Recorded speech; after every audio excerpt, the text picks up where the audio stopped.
I am so excited for today's podcast episode. Ever since I scheduled this interview, I've been adding more and more questions that I want to ask today's guest.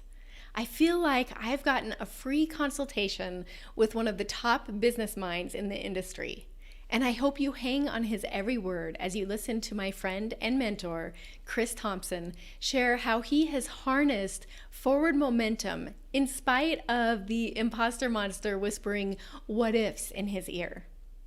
During this wide-ranging conversation, you'll learn more about how Chris created his Talking to Toddlers program, became the driving force behind the Mike Mandel Hypnosis Academy, and is now a trainer and presenter himself. There are so many gems in this one, and Chris even created a way for you to get your hands on the Castle, a long-awaited, much-requested hypnotic audio that Mike Mandel recently created. Chris mentions several valuable resources throughout the show, and in the show notes for this episode, I've added links to all of those resources, as well as links that let you have the Castle recording, the language cards, and learn how to get a free sneak peek into the Mike Mandel Hypnosis Academy. Enjoy the show. Well, welcome, Chris. I am so excited to have you on the show today. I'm really excited to talk about the business side of hypnosis and find out places where you have silenced the imposter monster in your own voice, in your own journey, and moved to where you are today. Fantastic. Thank you so much for inviting me on your podcast, and I look forward to it. It's going to be great fun. Well, I'd like to jump off. This is a little bit of a selfish place to jump off and doesn't have a whole lot to do with the whole imposter monster idea, but I have a 6-month-old grandbaby. Okay. And when I first started listening to you and Mike's Brain Software podcast, once in a while you would mention talking with toddlers.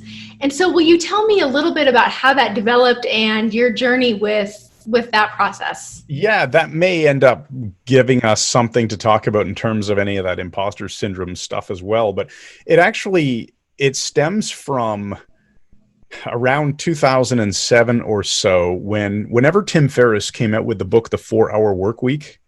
And we just offline, we were talking about how Tim Ferriss has a podcast that we both tremendously love. So he's a good subject right now.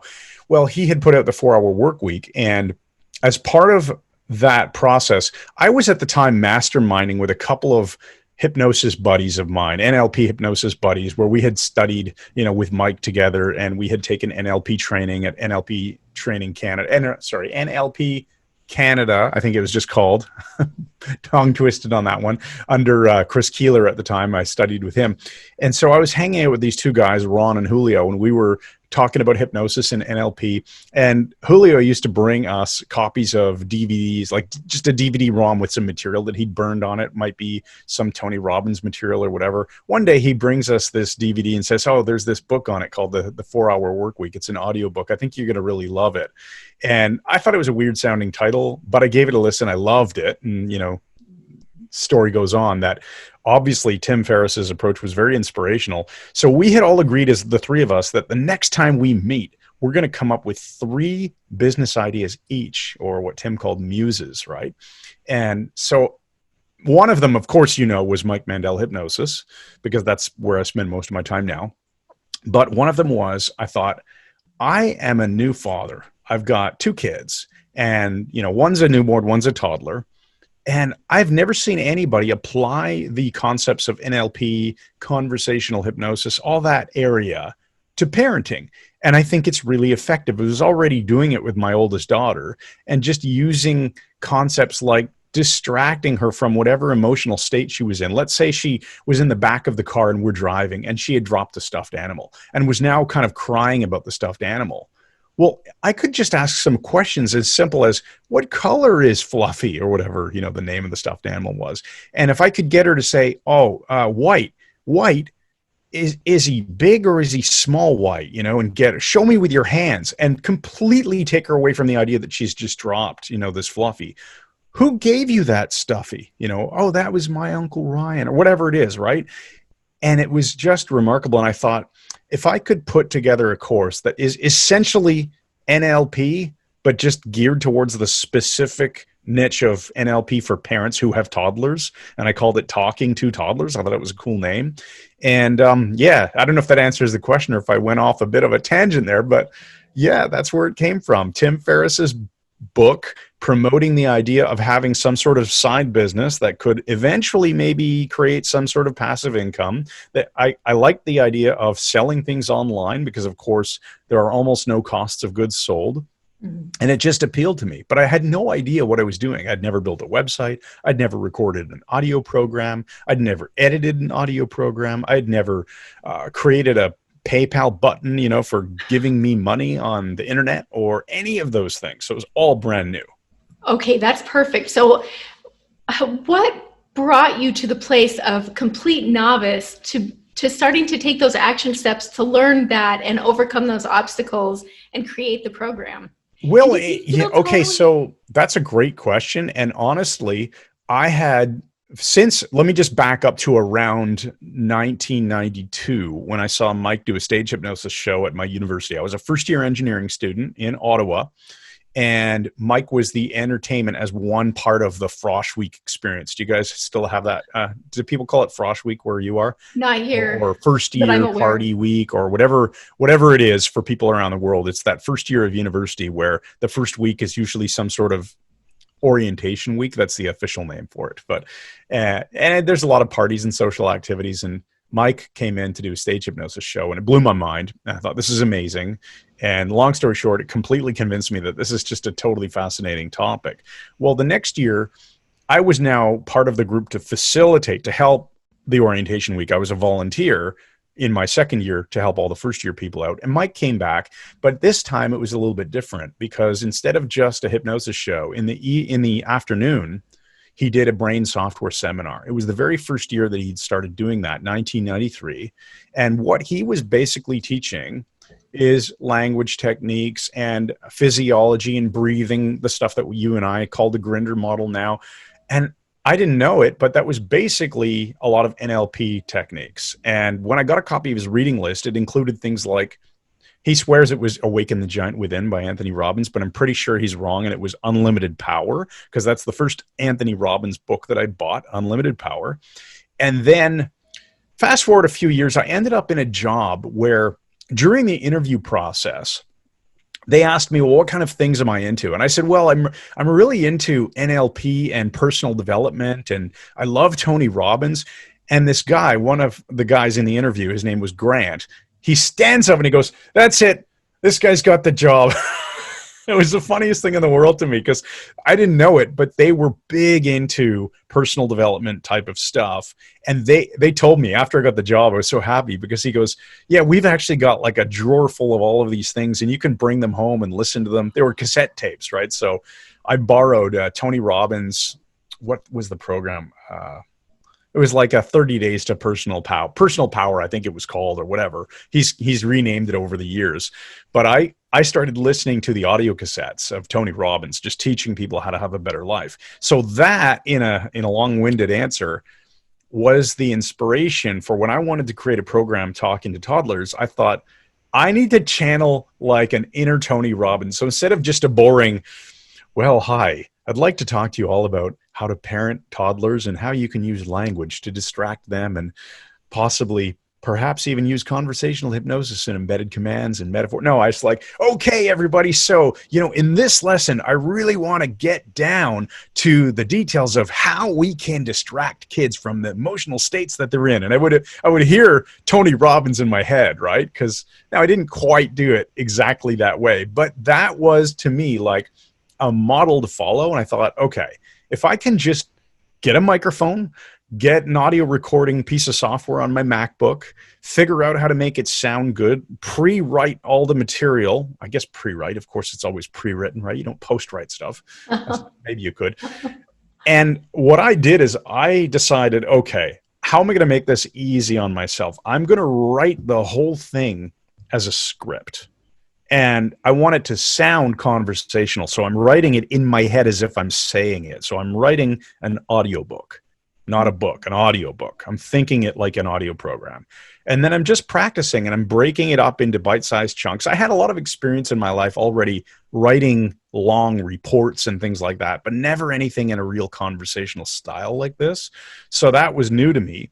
But all I had to figure out was how to record it and make it sound good, edit it, and all that stuff. And that was actually not very difficult because I'm technically savvy. I'm good with computers and all that stuff. I'm not afraid to learn a new software program. So I started recording the first few. I got my wife to listen to them. And I remember the look on her face. We were sitting and I had it playing through the stereo and she was sitting on the couch. We're having a glass of wine and I could see she's engaging with the material. And I'm just Chris to her, right? I'm just, I'm just the dad of the kids and I'm no one special. I'm just Chris. I'm not a parenting guru or anything. But the reaction on her face, I'm like, she's actually thinking this is good. And she encouraged me and said, yeah, this is really good. Put this whole thing together. Let's do it. And so that's how it all started. That is so awesome. And as you're speaking, I'm having all these takeaways. One of, I believe it's a Jim Rohn quote that we are the average of the 5 people we spend the most time with. Yeah. And I really think that I am where I am today because I'm not surrounded by entrepreneurs or high-level performers, but I read that same Awaken the Giant Within book. I went through it a couple times and it's a dense book and it's took great. notes. Yeah. There's so much gold in the stuff that Tony Robbins published. He's the fantastic. I know people have, different people have different opinions on him. I'm a fan. I just think that he's changed a lot of people's lives. He absolutely changed mine. I thank Mike Mandel in the beginning for introducing me to his concepts. And so between the years where I only knew Mike as a stage hypnotist that taught that seminar, and I had no further exposure to him until almost 10 years later, everything that I learned about NLP and hypnosis came from books that he had recommended in his presentation. And then I only got to know him and be mentored by him much, much later. That's incredible. It was great to be able to have, if those books didn't exist, maybe I never would have followed the path of continuing the learning before becoming friends later on with Mike. That's incredible. Do you happen to have that list still? I don't think I do. It was in his original Brain Software seminar PDF notebook. I probably have it somewhere on my hard drive because we reproduced it for the website to make it as a lead magnet. Okay. So actually our homepage has changed now, so you can't even go to our homepage to download it, but it is free on our website somewhere. I should probably fix that note to self. The PDF, if I remember correctly, when he would physically have them printed and bound and he gave them out, I think it had Frogs into Princes, Richard Bandler, John Grinder. It had, I'm pretty sure, Awaken the Giant Within or Unlimited Power. It was one of those, like I said. I think Edward de Bono, the 6 Thinking Hats, was on that list. And there might have been a few others. So yeah, phenomenal list though. Okay, that's awesome. If you happen to come across it, I can put it in the link. So okay, if I find it, it's yours. You got it. Okay, and everyone who's listening, because I have a feeling I'm not the only one who's curious about that. Another thing you mentioned was how you listened to Tim Ferriss, and for me, just listening to all of these podcasts, I would listen while I was in my car, and to me, that was like the 5 people that I was hanging out with is Tim Ferriss and all these people that he's interviewing. Great point. Yeah, you get to hang out with people virtually that don't actually know you, but you can be influenced by them. It's the people you're exposed to, really, that matters, right? Right. So moving to the idea of the imposter monster and thinking about how when you created this program, did you feel confident? Did you feel like, oh, I know people are going to love this? Or was there a part of you that thought, okay, I've only been a dad for a couple years? You're raising a really interesting set of questions here that I don't even think I would have thought to suggest if you had asked me. And yeah, at the time, so who was Chris Thompson, right? Well, I was this guy working in the finance industry. I had 4 to 5 years experience working as a telecom-ish engineer, mechanical engineer, and then went on to become a stock analyst. What the heck credibility do I have in the parenting market, right? Well, I've done a bunch of self-development, skill learning, hypnosis, NLP. I know that this is an important skill, but I don't have, any authority on this topic. So that to me was a little bit scary. Inside I did know I have value to add but how am I going to convince others? So that part was the scary part, was that external validation. And I am the type of person in NLP, you know, we have the meta programs of internal versus external, right? For example, validation. If you tell me, oh, Chris, you're such a wonderful guy, that lights me up. I feel great. As opposed to other people who just need to say to themselves, yeah, you're a wonderful guy. Everyone loves you. You're awesome, right? I have more of that external meta system or meta program. So I would worry, well, are people going to think this is as awesome as I think it's going to be? And thankfully they did. Like the testimonials that came in, and to this day, I still remember getting completely unsolicited emails from people around the world going, like, I remember one woman from Malta. She said, you changed my boy and my life. That was the quote she gave me. I'm going, this is amazing. This is great. But I did not have all of the confidence in the world going in. I just figured, what do I have to lose, right? Mm-hmm. What do I have to lose? Yeah, that's incredible. And I would think your wife being engaged and encouraging you to move forward, that's a huge one, because I think our family members who see us as dad or mom or husband, wife, and then they start to see us as presenter, something shifts. I recently saw you present for the first time at HypnoThoughts. You were going to be there in person, and it didn't work out for Canadians. So oh, no kidding. Yours. Yeah, it was so crazy. So we're recording this at August 21st, right? In hopefully the craziest time of this whole pandemic. Yeah, hopefully on the downward end of the COVID situation. Yes, crossing our fingers. So I turned on your presentation. It was recorded, and I was it's almost like I was doing this internal happy dance, because you are a phenomenal presenter. And I'm wondering how much of that you attribute to modeling, and what other so much. Thank you so much, by the way. That external validation we were talking a moment ago. Remember when you said that, you told me, I loved your presentation. I thought, I was at the cottage with my wife, and it's her family's cottage. And I said, Lori just said the most amazing thing to me. It made my day completely, because I don't know how people are going to feel about the material that I put out there. And when I get that kind of feedback back, it feels tremendous. It makes me want to keep doing it. Right. So yeah, how much went into modeling others?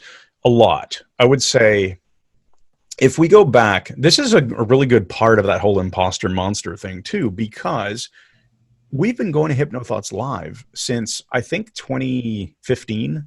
Is that about right? This would have been the 6th one, I believe. Okay. I'm pretty sure. So I think 2015. I could be off by a year. But anyway, we've been going for a long time. And in the beginning, of course, I saw myself as, well, I'm Chris Thompson. I'm the business guy behind Mike Mandel Hypnosis. Mike is the man. And no question, like, I don't know anyone that presents better than him on the topic of hypnosis. The experience, the knowledge, and those are two different things, the use of comedy, and so the humor, the making learning fun and easy, and just the dynamicism of the presentation. So we see so many people in the hypnosis field, unfortunately, and I'm not picking on any specific person. It's not even just hypnosis. It's any field. Education by video tends to be a lot of, let's say, the pre-recorded, webcam. Hi. Okay, in this presentation, I want to talk to you about whatever the topic is. And there's not a whole lot of dynamic range. There's not a lot of, ups and downs. But if you think about a musical piece, I think Mike would really like this metaphor, given how much he's a musical fan. If you listen to some of the great classical pieces and stuff, or rock or anything, just the ups and the downs and the dynamics that happen. And I think that's necessary in presentation. And when I see people like Mike presenting that way, or call out a few others, obviously, Carl Smith, very dynamic presenter. Ken Guzzo, brilliant dynamic presenter. Jason Linett, so many of our friends who you, of course, right? You're newer at it, as am I. But back in the day, I saw myself as the guy who was just going to market Mike Mandel. He's the guy. Mm-hmm. But over the years, it's taken me a while to discover people want to hear from me too, because I have a different perspective on things. I have actually a different skill set. I'm more the techie and business guy, and I see big picture things like that and can put those big pictures into details, specifically around building the business and the marketing and all that thing. Whereas Mike is just unbelievably talented at learning anything mastering it and making it so fun to learn from him. And he's a great dynamic speaker. And I got to, through the years, when we were putting together the Mike Mandel Hypnosis Academy, which is, for those listening, if you're not familiar, it's our online flagship hypnosis training and certification program. You'll find it at our website. But we built that starting in around 2013. I was behind the camera. Mike was on camera. So I had a front row seat to watching him masterfully deliver video after video. And what I would see, and this was intimidating in the beginning because I've never seen anyone able to do what he can do, which is, I called him one take Mike, because it would be, all right, we're going to do a video on, what do you want to do now? Oh, double binds. Let's talk about double binds and presuppositions. Okay, do you want to plan it out? Nope, I don't want to say. Okay, Chris, just yell action when you're ready. Click the button, action. And it would be, all right, in this video, we're going to talk about, and then he would just launch into it, and it would be flawless, one take every single time, almost without exception. There were a few times we retook a video or something, but, you know, I'm watching that going, he just knows his material. He's so congruent, so confident, so experienced, because he's been doing keynote speeches for a long time. So I got to watch that and model that. And then, of course, over the years, I got to watch and model bits of other presenters, because we hadn't been going to any hypnosis conventions in 2013, 2014. We only started that later. That was hugely important to me to be able to watch that. And I think I'm pretty good at watching different people present and realizing what aspects are effective and what aspects are ineffective. And I'll know, for example, one big thing that I think I've done a reasonably good job at improving in myself is getting rid of all those filler phrases, the ums and the ahs. I still do some, but sometimes I'll listen back to my own presentations and go, that was pretty good. I couldn't have done that 5 years ago. I would have just, you know, like sort of that kind of thing. That's amazing. I almost just put one of my fillers in right at the end. Doing this podcast and going through and editing, I notice that I say, I love that all the time. I love that. I love that. And I do. It gets me excited, but I thought, okay, Lori, you need a new phrase. I love that you said that. I love that you love that. Okay, so when I first decided that I was going to go into hypnosis full time, I went and visited my daughter in Nashville. And I knew that Steve Rame was in Nashville, and I thought about this idea that you are the average of the 5 people you spend the most time with. So I reached out to him and said, can I take you out to dinner? Can we connect? Because I wanted to get inside his head. I also knew that he worked over Zoom, and I wanted to work over Zoom. So I thought I would get some feedback from that. Yeah. And one of my takeaways from the conversation is he talked about how he was looking for his own Chris Thompson. He said, we all need a Chris Thompson. Yeah, he told me that in Vegas a few years ago. Yeah, and I've heard so many hypnotists that I've connected with talk about that. So, you know, we have Mike Mandel, who's the hypnosis guy, and Chris Thompson, who's the engine behind I'm kind of him. like the everything else guy. Yeah, and I love that now you are starting to align yourself with, you know, that you're training and talking about the hypnosis and stepping into that skill level that you have by modeling and apprenticing under him. And I'm wondering what you would say to a hypnotist who's maybe just starting out, who's getting ready to build their business. And for a while, they have to be the Chris Thompson and the Mike Mandel. Yeah. What kind of advice would you give people? It is a tough one. I think that I wouldn't give the same advice that I took myself, because I took a slower path to figuring out how to step out of my own way. So in the beginning, let's say I was the sole trainer, right? I had to play the role of Mike and Chris. I had to do everything, like a lot of people do in this space. You can't be good at all of those things. And as an example, even though I had Mike, and that, oh my goodness, that makes things so much easier, because I don't have to think about being the expert on the content side. That's covered. We have world-class content right out of the gate, because this guy is Mike freaking Mandel. So I've got to deal with that now. Well, who's building the web pages? Oh, that's me. Who's writing the sales copy? That's me. Who's writing the email autoresponders and connecting all of the technology bits together? Who's editing the videos? That's me. All of this stuff. And even, in the beginning, I'm an engineer, so I like the idea of figuring out all the plumbing metaphorically and how all this works, how the processes fit together.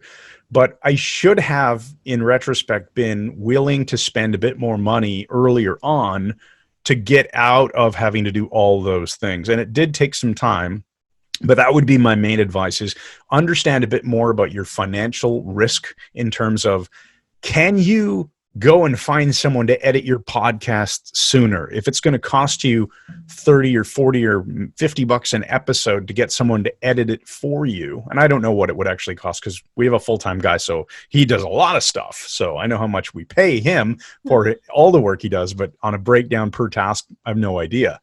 But there are people you can pay to do these things. So it's a good idea to do them in the beginning, right? But I imagine, if you, Lori, start getting very busy with all the different projects that you want to do and all the marketing you want to do, maybe you don't want to be editing the video behind these podcasts. You want to find someone to do that for you. And that would have been something I should have considered doing sooner. Same thing with web page design. I mean, I don't build very good web pages. I'm not a web artist of any kind. What I can do is probably find other pages that look reasonably good and then say, can you, Jason Lynette says this a lot, make me one like that. So in a nutshell, that's one thing I could just say is, you want to learn how to do more and outsource, just follow along with what Jason Lynette's teaching. He's probably the number one guy in the entire space in terms of teaching people the business processes.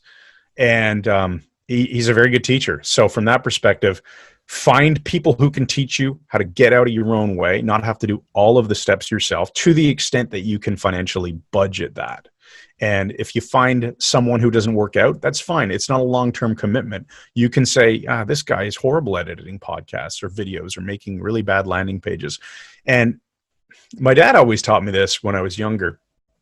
Just because you're better than someone else at something doesn't mean you should do it, because you only have a fixed amount of time. So you should really only focus on doing the things that you truly are exceptional at and that are worth the most to your business.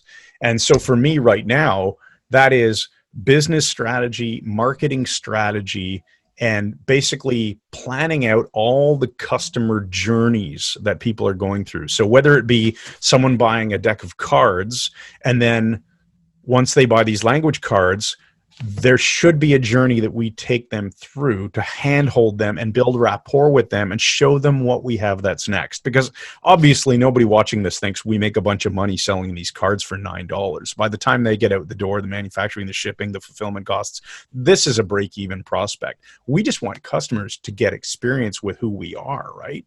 So I think big machinery planning, I'm good at that. I shouldn't be doing any artwork, any landing pages, any video editing, and maybe even copywriting I shouldn't do. I don't know. So that would be my advice, is just you have to do it all in the beginning, but as soon as you can, figure out, as Perry Marshall put in his book, 80-20 Sales and Marketing. Sorry, it wasn't Perry Marshall. It was the original 80-20 principle. Pareto. Yeah, what's Richard... I'm going to get the author's name wrong, so I'll just pretend I didn't say that. The 80-20, no, maybe it was actually Perry Marshall. I think it was him. Richard Koch. Yeah, Richard Koch. Richard Koch. Richard Koch? Koch, okay. Koch. Yes, I got Richard part right at least. Yeah. Okay, so it was either in Richard Koch's original book or it was Perry Marshall's version called 80-20 Sales and Marketing. I can't remember which, but he basically says, you've got to figure out what are the tasks that are the $10 an hour tasks, what are the $100 an hour tasks, what are the $1,000 an hour tasks, and possibly, depending on who you are and all that, maybe there are certain things that you do that are like $10,000 an hour tasks, right? And you should not be doing the $10 an hour things. You can pay other people $10 an hour, or the $100 an hour things. When you get to the point where a copywriter might cost you something like that. Well, if you can pay someone that, because you know that you can now focus on things, let's say around business automation and strategy and product creation, that I know if Mike and I spend a few hours creating a product, obviously the return on investment from that is going to be a whole lot better than, let's say, Mike and I working on a web page together. right? Right. So I don't know if that answers the question the way you intended, but that's my answer. Yeah, I love that. Okay, so for a person, and I may know a woman like this who knows it's time to start outsourcing, but it's being precious about their business and thinking, well, they're not going to do it the way I do it. Mm-hmm. Number one, where would you recommend they look for a person to outsource to? And number two, how do you help them get over themselves and actually implement what they know they should do? That's a good question. So there's a whole bunch of resources out there around where you can go to find people to do the various jobs. And it really depends on what you're looking to outsource. So maybe I'll actually pick your brain on that in a moment. We can do like a mini test case consultation type of thing around it. But I would say I actually had this I'll give you an example in my own life here. So we did the Brain Software podcast, and it's a bit wacky, and there are different sound effects, and I was editing them on GarageBand on my Mac. So we would record using Audacity, and I would just export the WAV file, and I would bring that into GarageBand since it was on my Mac, and GarageBand had all these little Apple sound effects and other specialty things, and I would edit it. And at some point I was getting frustrated going, I really shouldn't edit this. I should get Ross to do it. He's our guy doing all the videos and graphics and other things. And he's done audio work for me. In fact, he edited I think he edited my Talking to Toddlers audiobook many, many years ago. That's how I met him. And phenomenal work, right? He did a great job. And I was hesitant to hand off the podcast. Why was I hesitant to hand off the podcast? I stopped and thought about it, and I realized, it's because he uses a PC and I use a Mac. And so how was I going to get him the different audio tracks that we use? Well, that's stupid. How would an engineer solve that problem? Well, how about I just export the sound effects to a WAV file or something, stick them in Dropbox and say, here you go, Ross, here are all the files that you will need to duplicate the style. And guess what? The first few times, he pretty much nailed it, exactly what I would have wanted. And then we had the freedom and the flexibility to say, hey, we have an idea. Can you do this or this? And he'd have the time to dedicate towards maybe deepening our voice, for the, hey, you're still just Danny, those type of commercials that we put in. And he did an amazing job. Sure enough, years go by and we eventually had a new script written for that Journey to the Castle that we just released. By the time this goes live, this might be available for free on our website. Who knows? But Ross edited the whole thing, the entire audio sequence, and made it a masterpiece. People were saying in our group, this is sounding like a Disney soundtrack, the whole thing. And I have him to credit.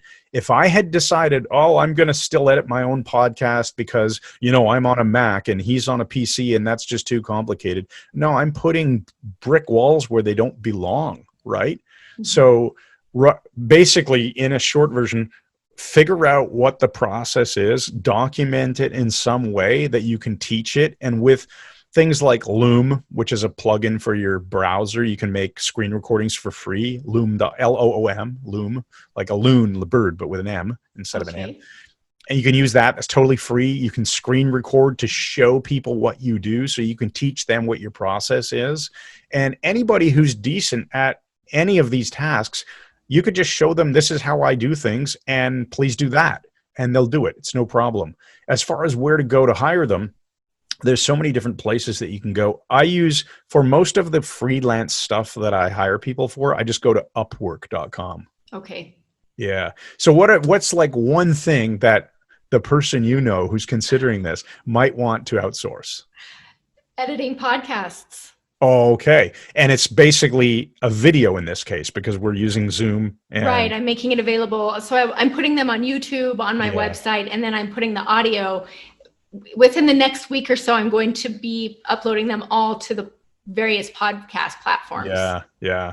And so what part of that is the most intimidating or that you're worried might go wrong? I think I want to trust the person to know to edit out the parts where I'm making a complete fool of myself, but leave some of them in so people understand that you can do this imperfectly.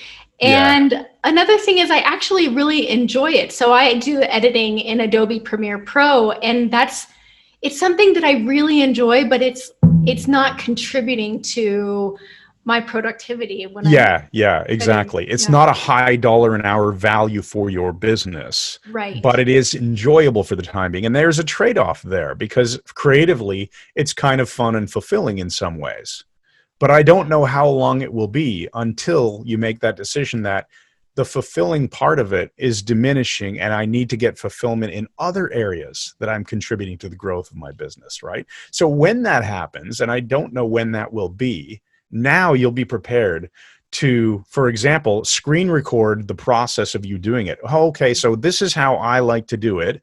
And of course, here's another tip that I think Jason taught me this, although it's sort of, in retrospect, it's quite obvious, but I will credit Jason because I think he's the one who mentioned it. When you're doing any kind of an audio, let's say, or a video, we do audio only, and we do this in our podcast all the time. If something is really bad, like Mike just has a horrible cough or something, we'll just go like this, Okay, Ross, can you just edit that out? We're going to come back in at the segment where we were talking about how to change your beliefs. Okay, and we continue. That's a pretty clear marker for your editor to go, yeah, really, Lori does not want that in there. But when something's just a bit jokey, funny, like, oh, I screwed up, but let's leave it in because it makes me look more human, you don't even have to acknowledge it, and your editor will get the idea. And it'll take a little while, but I guarantee you it will unlock even more potential. Will you talk to us a little bit about the castle and your language cards? Because I know people are going to be curious about those. Yes, I would love to. We might just have to make up a URL right now so that when this is a free resource, people will know where to go. Okay, let's do it. Okay. MikeMandelHypnosis.com/castle. Perfect. I think if we use that, that will eventually become a page. Now, Marketing 101, never just give it away completely for free. It will be free, but we're going to ask you for your email address, and then we're going to promote stuff gently to you. You can always say no, and if you hate our emails, we don't send that many. There's always an unsubscribe link at the bottom of every single message. But we want to have a chance to at least tell you more about what we're doing, right? So, Journey to the Castle. Mike, 25 or so years ago, recorded 3 audio tracks on cassette originally, but then I think a couple of them got re-recorded and re-released on CD. Then we eventually started selling them as MP3s and eventually just bundled them in with all the stuff we do now. But those recordings were recorded in a professional studio with a big mixer board and sound engineering and all that.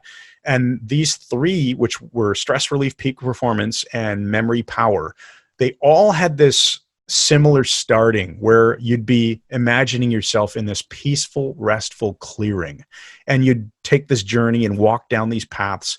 And at some point, Mike describes that, I think it was like to the left up a craggy path, there's a castle, but that's not where we're going today.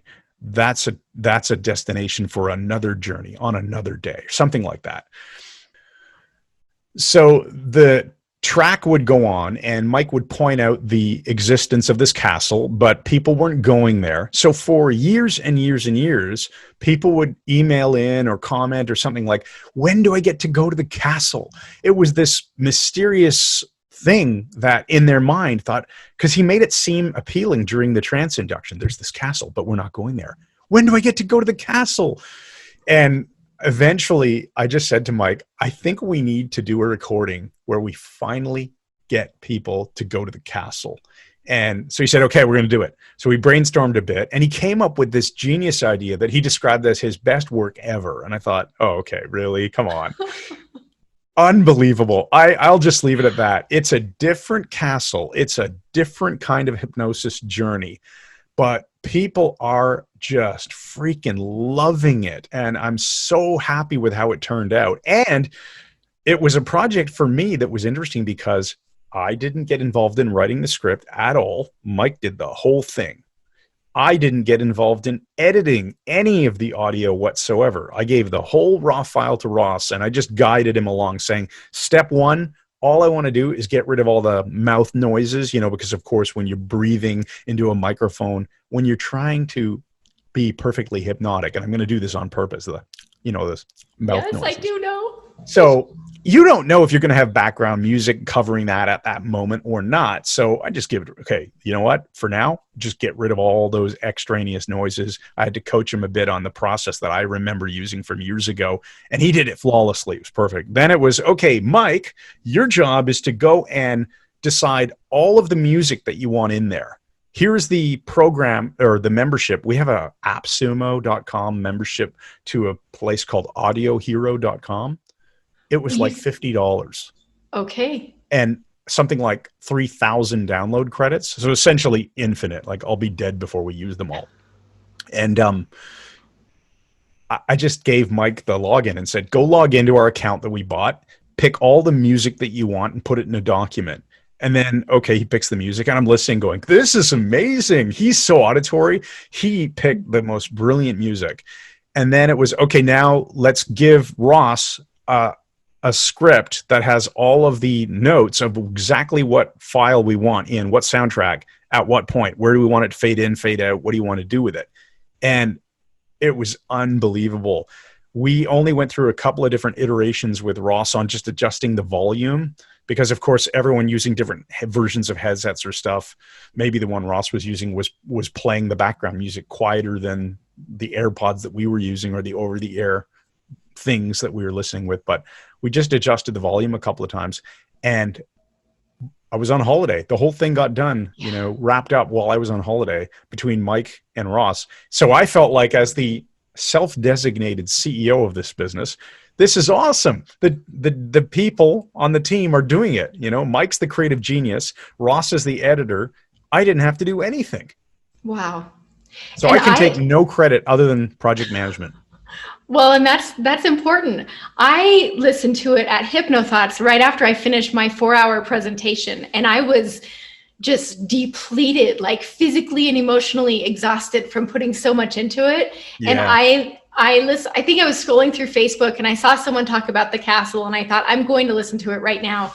I listened on my little Wonder Boom because my AirPods weren't working properly. Right. And it was like a cinematic experience. I still have no idea what happened because I was so zoned out that I could feel things shifting, and it was just this I am so impressed. And I was thinking, I know Mike picked this music. I listened to the track just as Mike said, I'm really happy with it. What do you think? And I gave it a listen just to make sure. That was the extent of my involvement really in a lot of this, is just the final listen at a conscious level. Like, I didn't go through the experience and use it on myself for change. But even still, I got to the ending and I'm almost crying with joy, like it's quite emotional. Yeah. It's amazing. So we are going to give it away. Yeah. MikeMandelHypnosis.com/castle. And since this is now August 21st and I have done absolutely nothing to build the page, that means I have to follow my own recommendation and I have to go pay somebody to build that page, or this will go live and I'll disappoint a whole lot of people. So I don't know how long it takes you to get these out, but I better go faster than you. I put Michael C. Anthony's out in about 48 hours. So I will shall we say a week?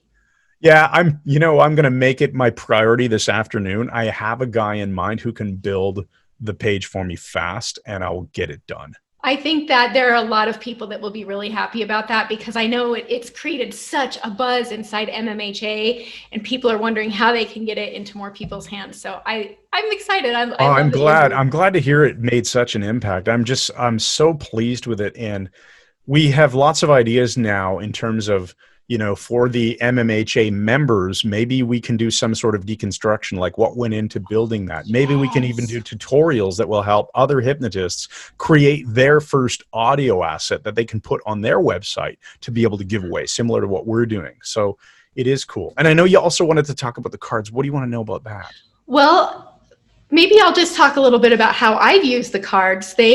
So before you put the cards out, I didn't have access to them. So I used an app that had very similar. I won't even say it because I want people to look at the language cards instead. Yeah, that's okay. You're probably talking about the Salad app, I'm guessing. It is the Salad app. Yeah, we recommended that for a long time. Yeah. And we still do, in fact, as an app. Yeah. Yeah, it's great. I did that based on a recommendation from James Tripp. So I saw him speak, and I love just the way he uses language. And I went and asked, how can I how can I be like you? And he said, go and look at the language patterns and choose one a day. Yeah. And so I did that. And I'm telling you, Chris, I did it really poorly. If I would have done it with relentless consistency, it would have skyrocketed me forward even more quickly. But just starting to learn, I think everything about hypnosis and NLP is learning a new language. And these, if you just grab one card a day and find a way to implement it into your conversation, you're going to become an effective communicator really quickly. Yeah, just stick it in your shirt pocket or whatever equivalent you have, and just think about where you can use it. So 5 of Hearts, how would it feel if you ... right? How would it feel if you successfully outsource the editing of your podcasts from here on out? What difference would that make to you? It's just a fun way of using it. And you can slip that in dozens of times in conversation. It becomes your personal challenge. Here's my little secret. It becomes your filler phrase. I love that. Just switch that with, how would it feel if you? Ooh, and then yes. Tomorrow, sooner or later, everything changes. That's excellent. Yeah, so we put together, that was years ago. We would always be recommending Zebu cards, the original, right? Absolute original was Zebu cards. And then Jamie Smart, and he had the physical decks of salad cards. I think I've actually got them on my bookshelf over there somewhere. And then the salad app, which I think was like $20 or something once you added all the different packs. But these were difficult to get. Zebu was almost impossible to buy. And Jamie's cards, I don't think they're for sale anymore. I couldn't find them anywhere, and they certainly weren't cheap. And I thought, as a marketer, we have good content. Why don't we find a way to make our own deck of cards that are good quality, good content that we can just ship to people more or less at cost? Because this is not something we're looking to make money on the front end. We just want to introduce people to our brand so they can get exposed to the awesomeness that is what Mike is teaching and what I'm bringing together. And it worked out really well. I found a company that could make the cards for me and do the fulfillment and everything. And they've been for sale on our website now for a couple of years. And it's just MikeMandelhypnosis.com/cards. And yeah, it's been a fun project. So that was totally new. And that was, again, one of those things where I had experience doing digital products, right? But I had never done anything physical. Ooh, that's scary and new. Well, why? When you sit back and think about it and go, what really is so scary about this? Well, it's just that I haven't done it before. And what if the fulfillment company doesn't ship them properly? What if they get lost in the mail? What if people get a wrecked package? What if it's just too much burden from an administrative standpoint? Those were all the challenges I was thinking about. And I thought, well, most of those are probably, like, if you think about Tim Ferriss in his book, right, when he talked about the 4-hour work week, and I think he called the exercise fear lining, like dream lining, but fear lining. Or fear setting, I think. Fear setting or something like that. Yeah, it was, well, on a scale of 1 to 10, how bad would that be? Like if somebody got a mangled package in the mail, how bad is that on a scale of 1 to 10? It's like a 2. And what is the permanence effect of that on a scale of 1 to 10? How permanent is that problem? Is a 0. I just reship. Cost me a few bucks, right? I thought, oh, well, that's no big deal. Okay, so really, I just need to bite this off one bite at a time, eat that elephant one bite at a time, find someone who can make the cards, create the content, get the artwork done, get the samples ordered or whatever it is, and set it up inside of our Infusionsoft system and make an order form. I've done all those things before. Okay, well, let's just do it. And I just decided, let's just do it. Once you make a decision, it actually feels really good. There will be problems along the way. You'll sort them out. And if you can't, if you decide it was a total mistake, so you're out a little bit of money on whatever you committed to buying decks of cards that'll never get sold because, no one wants them or something like that. The worst case scenario, you'll learn a bunch of things and it'll cost you some money. Right. So more than anything, what I would love to talk about this amazing program that you've been speaking of. I'm always recommending MMHA to people. I have people come to me all the time and ask, where do I start? And sometimes people will come into my weight loss program. So many people in my weight loss program are already hypnotists. Yes. And those who aren't, they'll go through the program and they want to look, they're like, I have to know more.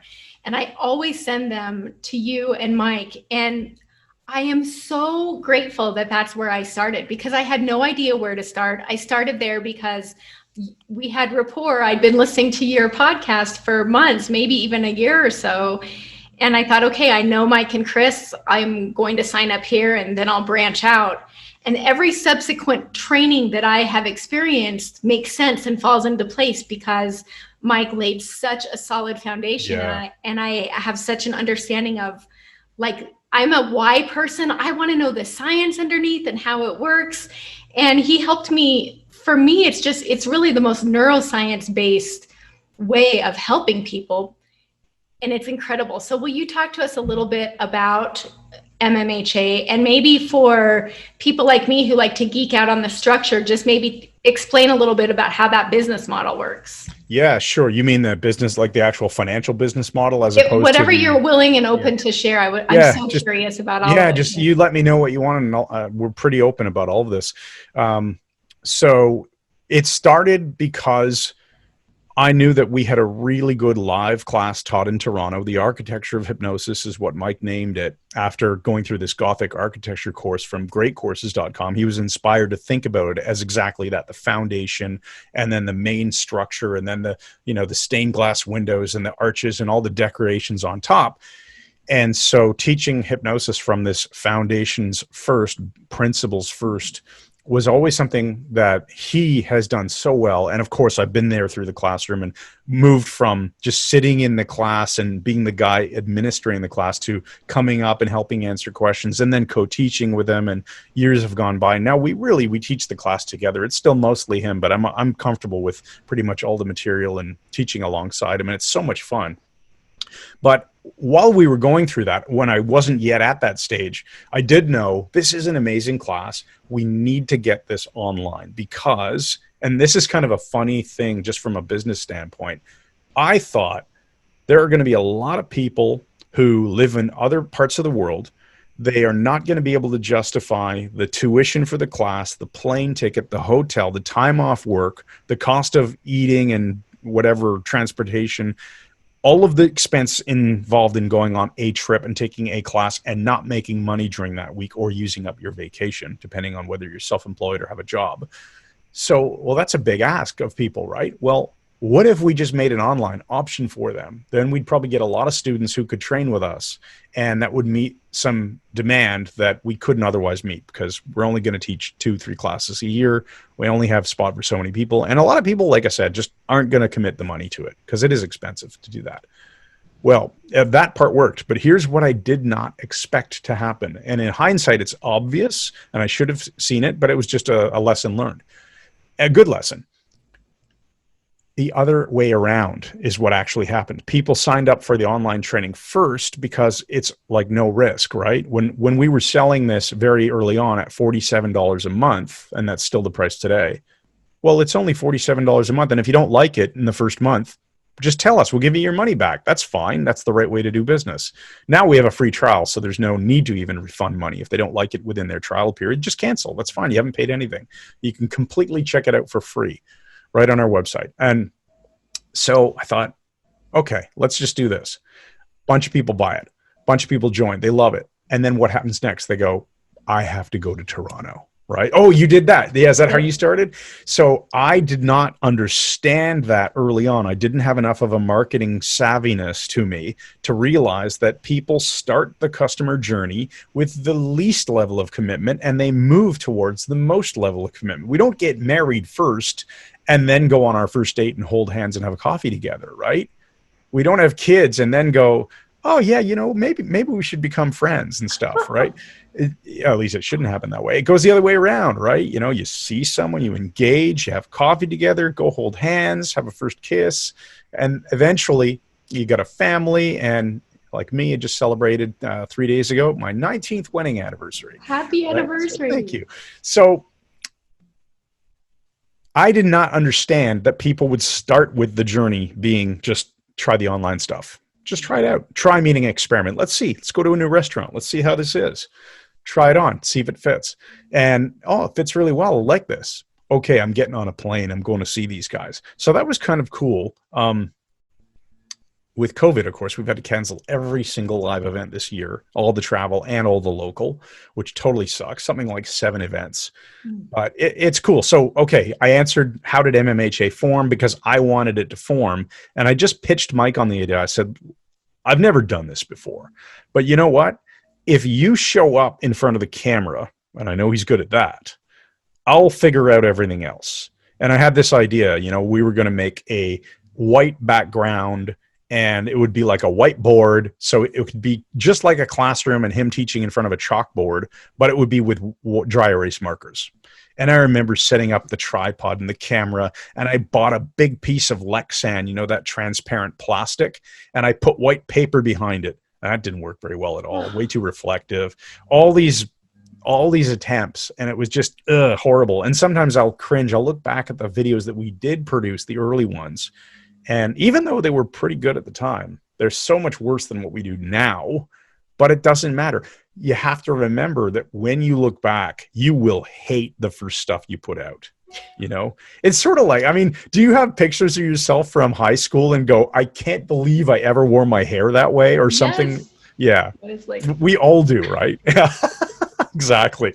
So that's going to happen, and you just do it. Or podcasting, people will be afraid, well, what if everyone hates my voice? Because when we hear our own recorded voice, it sounds completely different than how we hear it in our own head, because I guess it's going through different structures to get to our ear. Yeah, I get used to it, right? I remember thinking my voice was horrible. And then one time, one of the students in class, because she had been hearing our podcast, she goes, how do you get a podcast voice like Chris? And I'm going, she thinks I have a podcast voice? Weird, right? But just accept it. People, you're not going to be comfortable with the sound of your own voice. You're not going to be comfortable with how you look on camera. None of that. And I wasn't comfortable early on with, can I make this work, this video thing? Like, I'm not a photographer. What do I know about this? What business do I have? Just jump in and figure it out. You will figure it out. And so we produced a whole bunch of lessons. The other tip out of this is originally MMHA was not all finished and then, hey, have at it, join. It was one lesson at a time, and we drip fed people one lesson every 2 weeks. And you were probably a member back in that. So I think I joined just after. Might have been, yeah. We're planning to do 24 lessons that were spread over essentially 48 weeks, right? Or basically a year. And the idea being, okay, well, if we can keep people in for a year, that works out to be a pretty decent income compared to, it's less than having someone fly to Toronto, but it's very, very affordable. You can get some amazing training, and then we'll figure out what we're going to do then. Maybe there's going to be a lifetime deal. Maybe there's going to be more content. I don't know. We didn't know the answer. That was my point, is don't worry about knowing exactly how it's all going to turn out in the end. We have changed our business plans so many times over the years, just all kinds of different things. But when we started out, it was just, well, if we can just get like the first 6 or 8 lessons done, then when we start selling it, we're ahead of our students on the runway. We're starting to take off and climb to 30,000 feet, and they're just getting out of the hangar because they've just got lesson 1. So we've got weeks and weeks of padding. All we've got to do is stay ahead of them and produce the rest of the course. And in the meantime, you're getting paid to do that because you've got customers. So that was kind of a good realization. I learned that from other business people I had been following over the years, that this is something you can do. Okay, cool. And we were using the platform called Kajabi at the time. We still use it. And you do too, I believe. I do. Now. And Kajabi, the original version of Kajabi, had this drip feed feature, which was what sold me on it, because I was like, awesome, this is totally cool. And all I had to do was get Mike to agree to show up once a week at my house. And I had to figure out how to shoot video, edit video, and all that stuff. And then just stay a few weeks ahead of where our customers were. And from there, it was all born.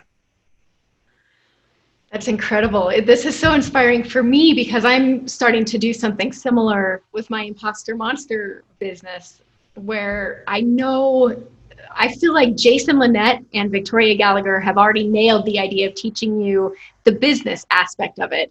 And for me, it's the mindset aspect. Okay, you have all this information, you know what to do.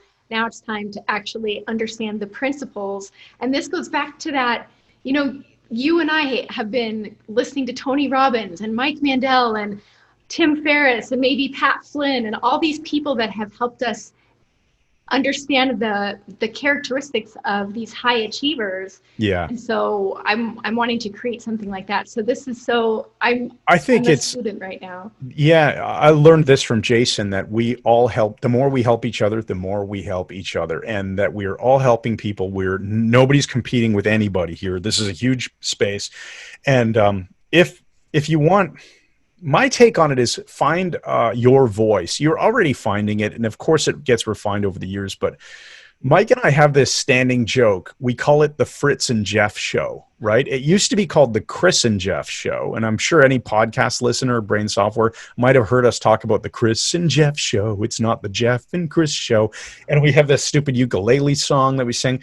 It was originally called the Chris and Jeff show, not Chris and Mike show. And it was because in our humor, Mike had been emailing me and he would call me, "Hey, Chris," and he would write something and I would write back. And then he'd write back, "Okay, Chris," but he'd change the spelling of my name just ever so slightly. And then back and forth. I was ignoring it. I was just letting it go. Like, what's he on to? And it would go from CHRIS to CHRISS to CHRYSSE or something like that. So I finally responded. I said, "Okay, Jeff." I just went straight to a completely different name. And he thought that was hilarious. So we started calling it the Chris and Jeff show. So my point in saying this is, find your voice. Our voice involves a lot of humor and energy, right? I think we become known as the guys who have just so much fun in this space. And of course, we have good value in material, but people love to laugh, and laughing makes people have a better time and learn easier. But we changed it now to the Fritz and Jeff show. It's not the Chris and Jeff show. And this is all to do with Victoria Gallagher. So we were at HypnoThoughts Live, and her and Steve G. Jones walked into the suite where there was a little after party going on. And it was a little bit noisy, I guess. And I turned to Steve and waved and said, "Hey, Steve, how are you?" And then Victoria introduced herself to me because I didn't know her yet at this point. She says, "Oh, I'm Victoria." And I said, "Oh, hi, I'm Chris." She heard it as, "Hi, I'm Fritz." And it has become this hilarious joke now. And I credit her for this. Just the funniest things sometimes are completely accidental. Whoever would have heard Chris as Fritz, but for whatever reason, the echo, the noise in the room, that's what she heard. And it now has become our voice whenever Mike and I are talking and we're structuring out an idea for a video or an advertisement. We say, "Let's do a Fritz and Jeff video." In other words, let's make this a bit over the top silly, but still value added, right? So if you find what's your version of that, your voice, you will be different than everyone else. Oh, that's beautiful. Thank you This is a so very much. long Ken Sweatman story, isn't it? It's so valuable. This is exactly what I wanted, and I know people listening will find as much value. I have, since I stepped into this industry, I have considered you and Mike my mentors, even though we never had a formal mentorship. And so often if I'm putting together a session for a client, or when I'm in a session for a client, I'll ask myself, what would Mike do? And so often when I'm doing something in my business, and I've even reached out to you a few times and you've coached me, I'll ask, okay, what would Chris do? So it's such a beautiful partnership, and I'm so grateful to have you in my life. So Thank grateful you. for your friendship. Likewise, we're lucky to have you too. And it's just, I love talking about this stuff. And I love that so many of the people come in as students become some of our closest friends. Yeah. And you're a shining example of that. Well, thank you. Chris, is there anything that I haven't asked that you feel is important to convey, or anything that you would tell a person who is just starting off on this path and maybe they're saying, "Oh, well, Mike Mandel is already doing this. I can never do it as well as him," or "I don't have anything new to bring to the industry," or some other disempowering story? That's a good one. Your comment there, well, Mike Mandel's already doing this, and, you can't be better than him or whatever. It's not about being better. It's about being different. And I would challenge anyone with that kind of, "Oh, I shouldn't do this because there's this other person who's already doing it exceptionally well." Well, when that exceptional person started, don't you think that there was some other exceptional person? And why is it that they didn't stop in their tracks? How is it that they decided, screw it, I'm doing it anyway? There are plenty of amazing magicians out there, right? I'm not a magician, by the way. I'm not really good with cards or anything. You see Michael C. Anthony, he'll just blow your mind, the stuff he can do. But why do you think a guy like Michael C. Anthony would master card magic or close-up magic or mentalism when there were plenty of other people who were amazing at it? Because they saw it as an inspiration rather than some sort of reason not to do it. They didn't see it as, oh, well, there's already these people, why bother? They saw it as like, this is inspiring, and if I work hard, I'll get to that level. And I think that if you combine that attitude with what I was just saying earlier about having your own voice, then you are a unique person and you get to present it in your own style. So if somebody says, man, that guy Mandel, he's so freaking amazing at presenting and teaching hypnosis. Yes, but there are going to be different ways that you can teach that are slightly different, that are going to resonate with an audience. Now, people in business, it's always, they say B2B and B2C and C2C, i.e. consumer to consumer, business to business, business to consumer. It's all just person to person, because people buy from people, right? So even if you're going to a big corporate website, you're going to be swayed by the commercial on that website where maybe a young woman is presenting a message and it resonates with you. That is creating the emotional response, and you're buying as a result of it. You're imagining in your head that you're doing business with the person that was on camera. And I think similarly, anybody who's podcasting, anybody who's creating videos, anybody who's teaching a concept, they're doing it with their own style. And there's going to be a percentage of the audience that resonates better with you than with Mike or with me or with Jason or someone else. And so I think that is really useful to keep in mind. Maybe a good metaphor for that would be, I remember being in university studying mechanical engineering, and pretty much every thermodynamics class for a second year mechanical engineering student at any university, most universities, they were going to all use pretty much the same major textbook. So it was this big, thick, really funky looking book, actually, lots of colors and stuff, written by, I think, an author named Shapiro. And this book, my professor did not write that book, yet he taught the same material out of that book. And we didn't invent most of, if you listen to Scott Sandlin talk, he'll say this, right? Most hypnotic stuff that you see has been around forever. Yes. It's not new, right? We can package it in new ways or maybe put a name on it or something, but it's been an age regression, anchoring, the meta pattern, for example, or any of its incarnations of how it's used. All this stuff has been around for all intents and purposes forever. It's about how it's taught, right? Similar to how someone takes the material, could be calculus, thermodynamics, fluid mechanics, whatever it is, all these books that I studied from, I had to have a great professor to make it interesting. And so just find your way to make it interesting, find your own voice, and develop into the expertise that you'll eventually have, right? 25 years ago, Mike was still awesome.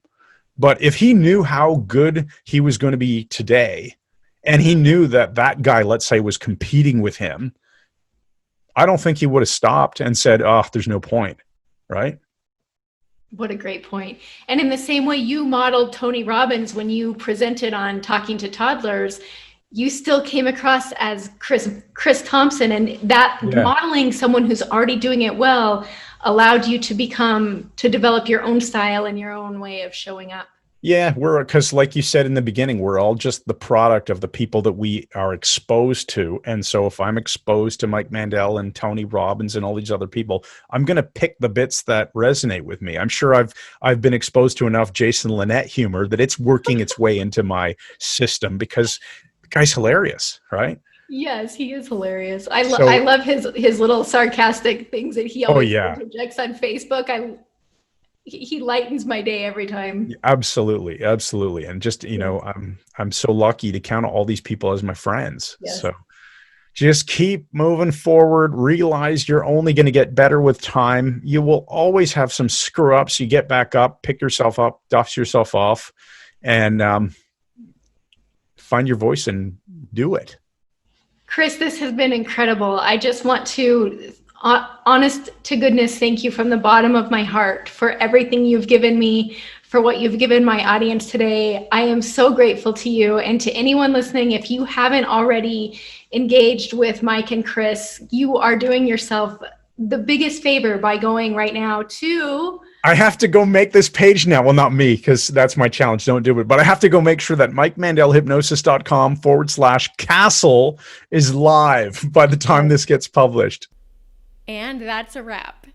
Thank you for joining us. Check out the links where you're watching or listening if you're curious to know more about any of the resources that we mentioned during this episode. Have an amazing day.